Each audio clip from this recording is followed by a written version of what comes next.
What's the secret to getting great referrals? Have you ever loved hearing someone say, "Hey, I got a referral for you," and it is the best kind of customer you can hope for? On the flip side, you've probably also had someone say, "Hey, I got a referral for you. It's this person. I don't really know if they could use your help." And then when you finally talk to the person, you're not only thinking, "This isn't my customer," you're also wondering, what in the world? Why did that person think that I was the right fit for this individual?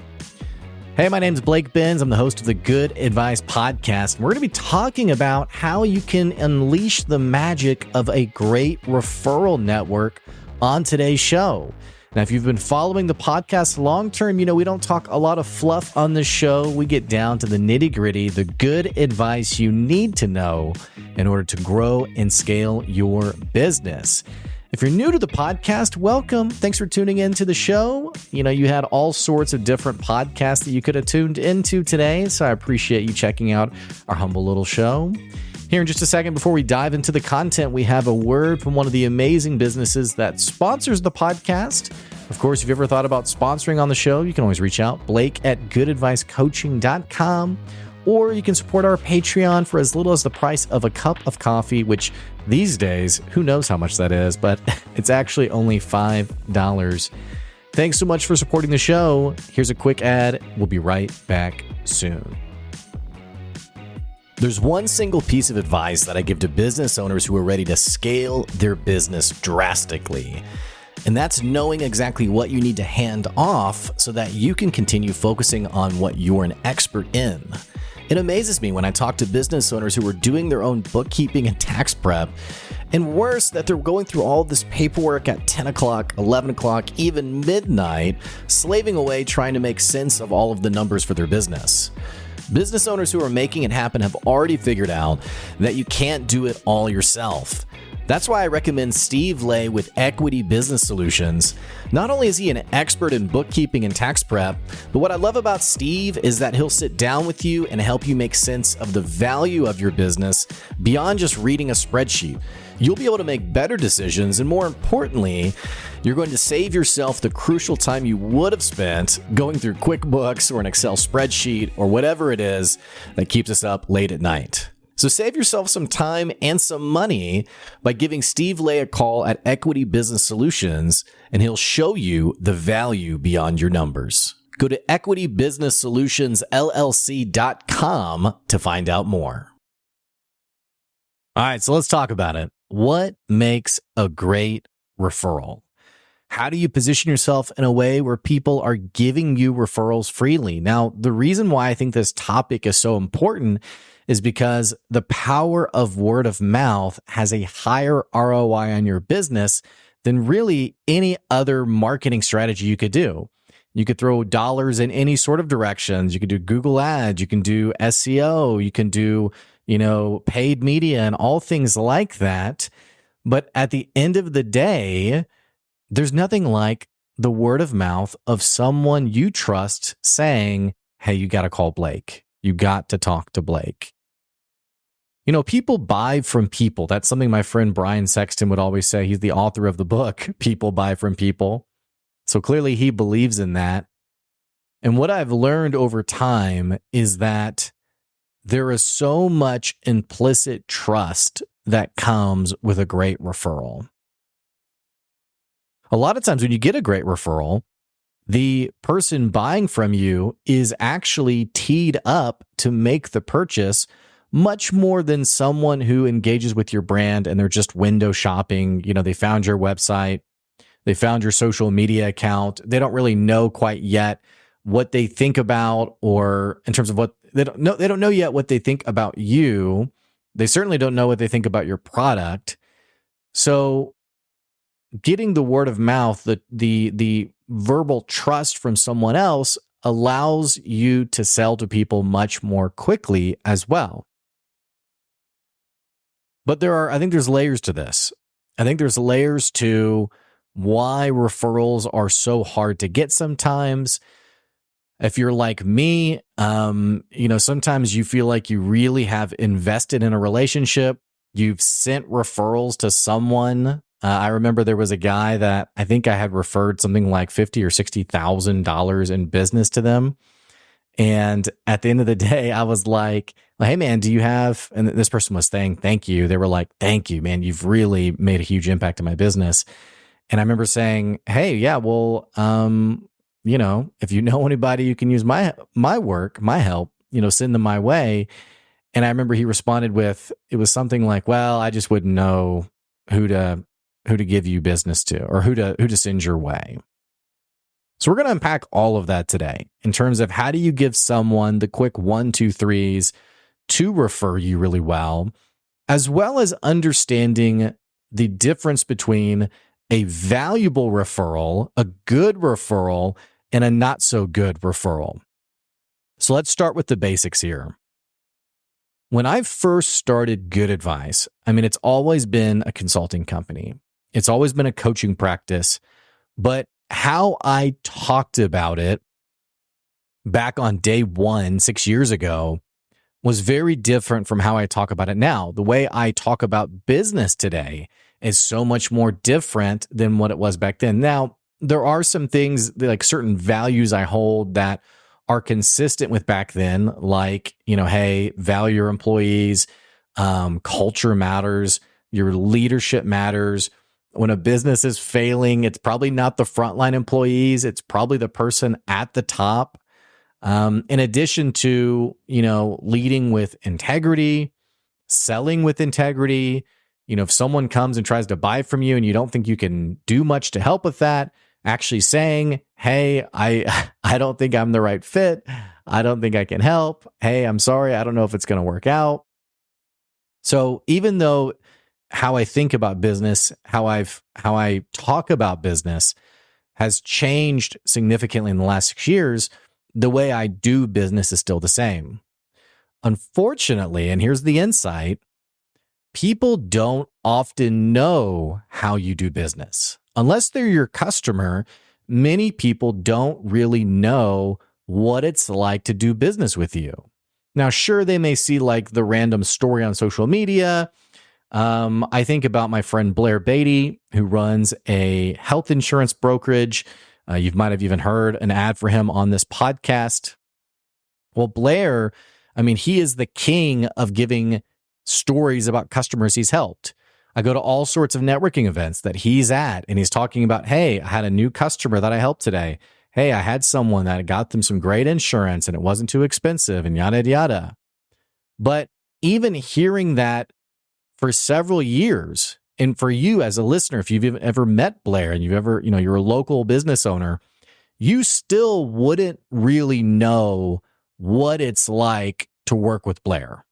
You wouldn't really know, because all you have is like this third person point of view, this observer point of view. I think this is important because a lot of times when it comes to people referring us business, we think it's incredibly clear to the people around us who we are, what we do, who we help, who our exact customer is. Like, we think there's clarity there. And it's not until you actually start talking to people and seeing what they're saying about you that you start to realize, okay, hang on, there's a gap here. Something isn't right here. I remember I was at an event, I was speaking at an event, and this woman was introducing me. And she said, hey, this is Blake. He runs a business, Good Advice, and this is what he does. And she named off some things that I think it was like grounded in truth. She was like, hey, he helps businesses, which is true.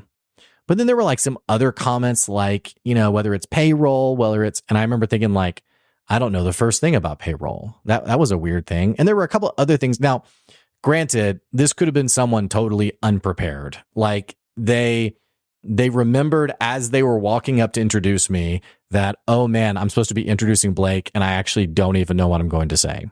That's fine. That happens, by the way. Doesn't happen often. In fact, I think that might be the only time that specific instance has happened. But in general, people make mistakes. They're unprepared. It is what it is, right? So it could have been that. But I remember walking away and thinking, okay, where is there a gap for how I'm talking about my work, talking about my business, helping people understand who I am and what I do and why it matters and why it's important and who that customer is. One thing I say a lot nowadays is when I talk about like the business consulting side of my work, I pretty often say, hey, yeah, these are business owners who are making at least 100K in revenue. Because when I was first starting out, I was having people send me referrals for, hey, my Uncle Joe is starting a business and he's got $100, set aside. Or, let me send you to my relative who, they have some questions they want to ask someone about business. And I found myself spending a lot of time with people who I was keen to help, but they weren't making a meaningful difference on the bottom line of my business. So if you're having trouble getting the right referrals, it may be that the way you talk about your business is too vague, it's too generic. I think this is true even for businesses where it's obvious what you do. So a great example of this, and I think this is kind of an example of where it can go the other way. Let's say you're an insurance agent or you're a realtor. I'm thinking of specific industries where there's a lot of competition and there's not a lot of niche. So like someone who sells insurance, you need your boat insured, you need your car insured, you need your house insured. They're probably gonna be able to do it all, right? Same thing with a realtor. Now I think with realtors, it's probably a little bit more pronounced. I remember I had a friend of mine who was a realtor who specifically worked with people who were splitting up. So, she had absolutely niched down. But in general, most realtors, hey, you want to buy a home, you want to sell a home, I'm your guy, I'm your gal, give me a call.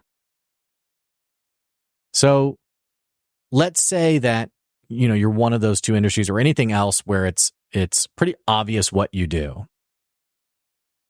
I think sometimes we rely so heavily on how obvious it is who your customer is that we assume people will send people to us rather than cluing them in on who your exact buyer is, what your strategy is.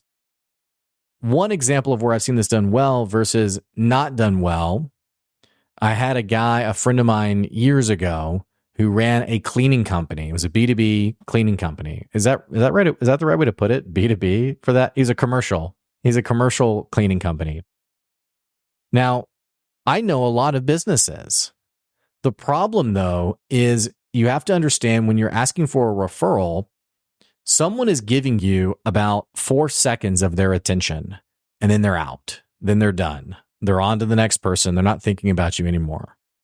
So you have to give them something as incredibly specific as possible to sort of like send them on their way. It's kind of like I think about a bloodhound, like when they're in like the old movies where like they're searching for someone, they take like the strip of cloth or whatever and they hold it to the bloodhound's nose and then the dog is off.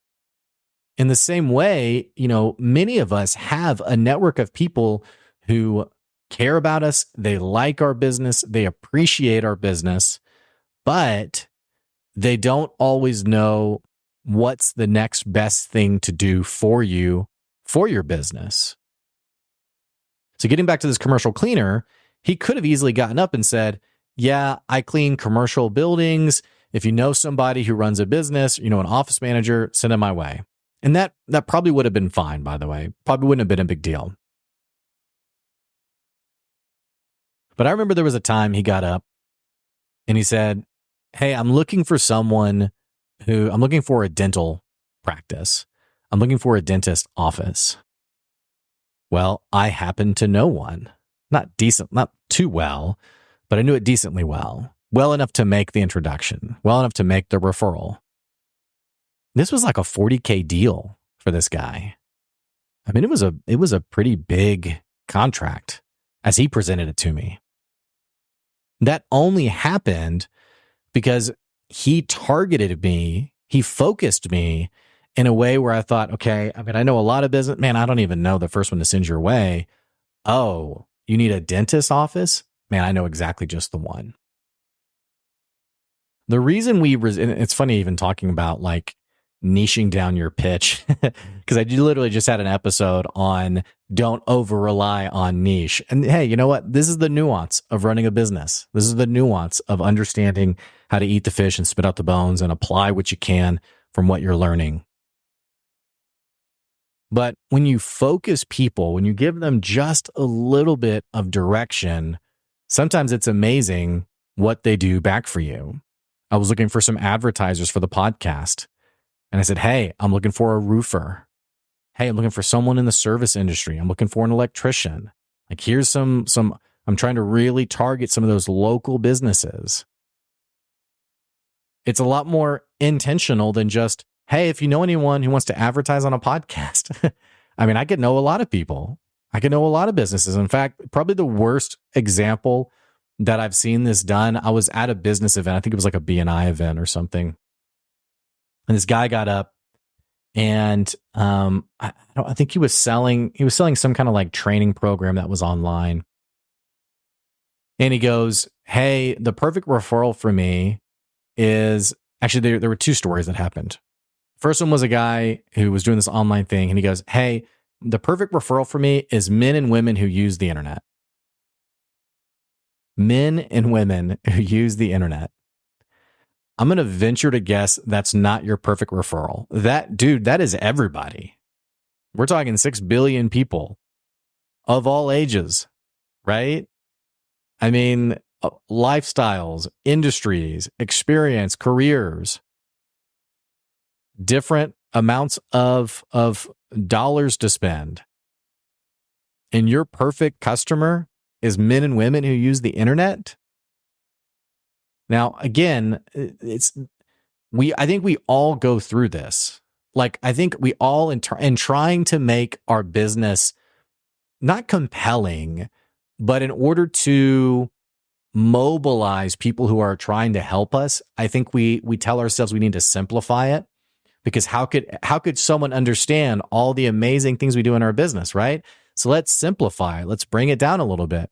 But the problem then is you simplify it so much that people lack the insight of what makes your business special and who exactly your business is catered for. There's a way to do that without getting into the weeds of, hey, let me give you like the 15-minute explanation of we have a special process and here's how it's all done. And it's like forged in the fires of Mordor. It's like all these things that we do. There's a way to do it, I think, where you mobilize someone, you give them the insight they need to take it and run with it without making it so simple that someone's like, men and women who use the internet, really?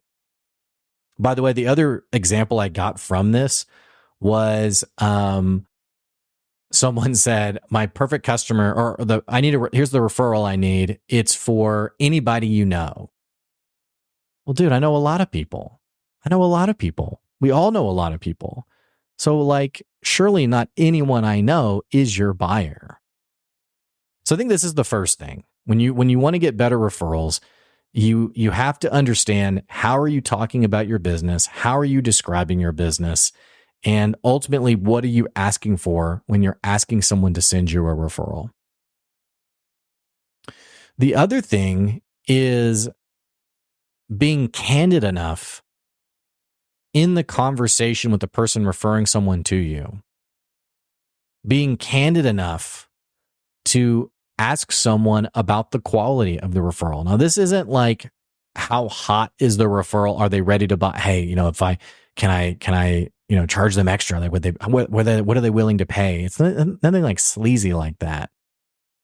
It's understanding that for people who send you referrals, eventually you'll probably have to have a conversation with the person giving you a referral, and ask, hey, tell me about this referral.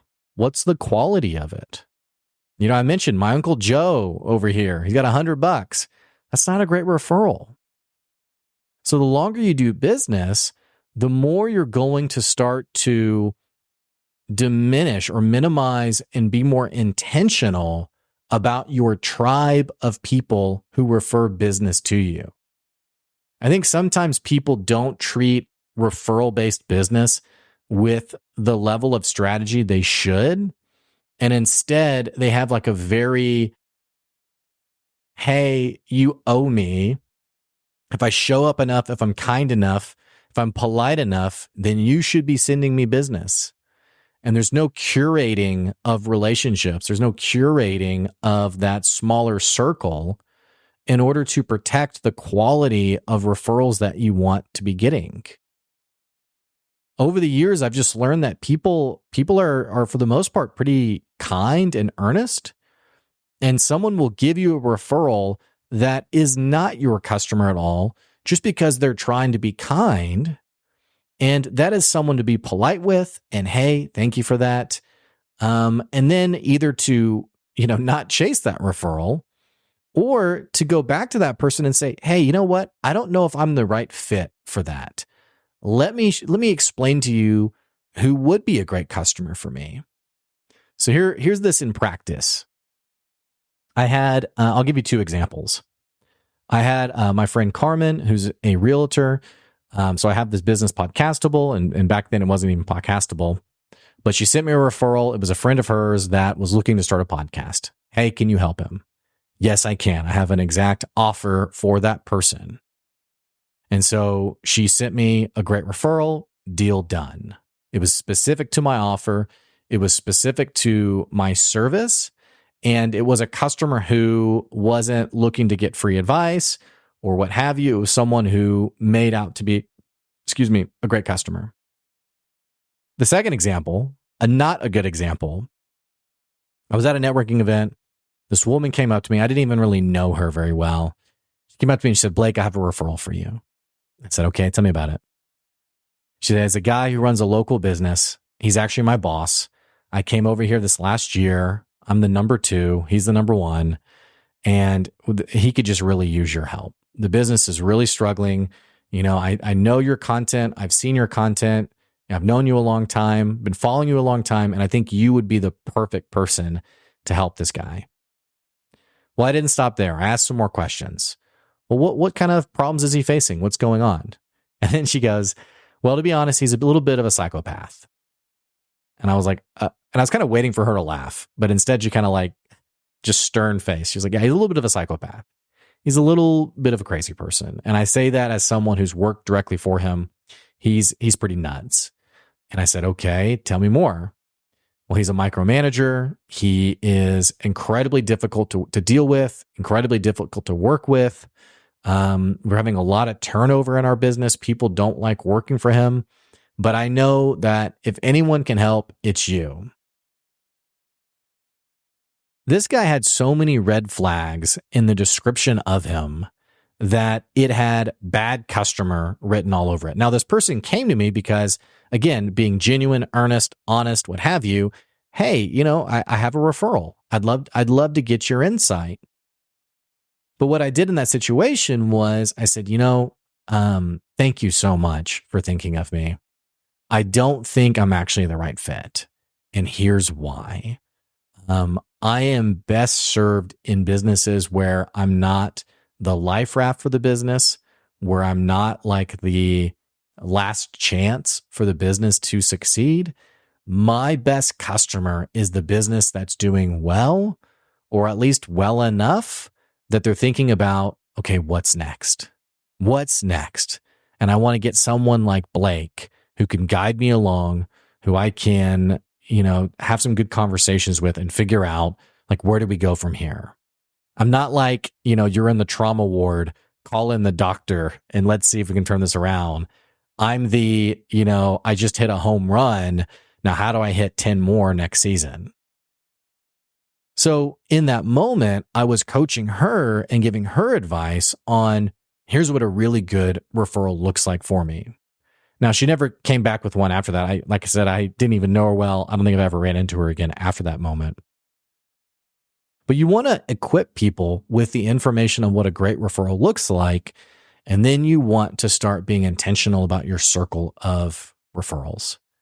People who send you business, people who think of you, people who trust you. And in that, I think this might be one of the hardest parts of this conversation. This is my personal opinion. I don't think it's necessarily has to be true for everybody. you should think of ways to thank people who give you referrals. And it doesn't have to be a lot. It doesn't have to be much, but it needs to be something. I have given tens of thousands of dollars away to people and got nothing back in return. And that's fine. That I didn't do it for anything for me. But I gave a referral for someone last year. And a few months goes by. This person says, "Hey, Blake, I have a referral check for you." And I was like, "Oh, okay. Yeah, well, that's not necessary. Thank you." So he says, "I got a referral check for you." I get the check. It's a 4-figure check. Totally surprised me. I was not expecting it at all. And I was like, "Wow, thank you." And the person was like, "No, thank you. It was a great customer. I really appreciate it." But when I come across someone who needs help and it's that person's industry, who do you think I'm going to refer first? It's going to be him every time. Because this person went the extra mile to show me how much gratitude they had for me. I mentioned Carmen earlier. You better believe I gave her a Chewy's gift card, which if you know me, you're probably thinking like, "Oh, great, Chewy's." She liked Chewy's too, by the way. But I always try to give thank yous. I try to buy things for people as thank yous. I try to do what I can to show my appreciation when I can. And I think that is part of the process of curating your referral network. Otherwise, all it is gimme, gimme, gimme. When you curate your network, people will not only refer business to you, they'll do it again and again and again because they feel appreciated by their efforts, by you. Hey, that's today's episode. Thanks for tuning in to today's Good Advice podcast episode. If you're thinking about getting more referrals, again, think about how you're talking about your business, how you're equipping your network to send you referrals, and then having honest conversations on if certain referrals are good for you or not, and curating that inner circle of people that you want to support you. If you enjoyed this episode, don't forget you can support the podcast on our Patreon or through advertising on the show. All that to say, hey, I appreciate you listening today. That's today's Good Advice. I'll catch you later. See ya.